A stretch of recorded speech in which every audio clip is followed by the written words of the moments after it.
cut by a guy who, boy, Warren Zevon. Who we really, really loved, and boy, just playing with him was just like one of the funnest things you can imagine. He had a ridiculously great sense of humor, and of course, he wrote, Werewolves of London and stuff like that. Just humor stuff. So to me, everything he did was funny. Every note he played was funny. He used to sit in with the Letterman band all the time.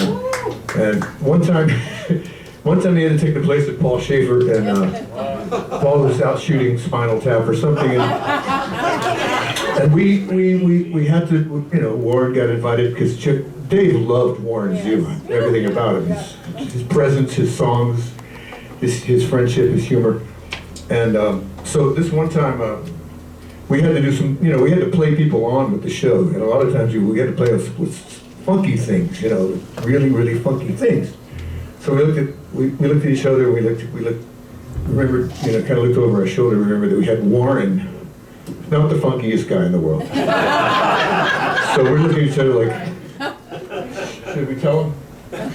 Hey Warren, we got to do something funky to play this person on. And he goes, I have that. We've been quoting it ever since. It's 20 years ago. We've been quoting it all the time still. We remember him so fondly. He was the greatest guy in the world. Okay, here's a song. This is called Lawyers, Guns, no.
Really appreciate that.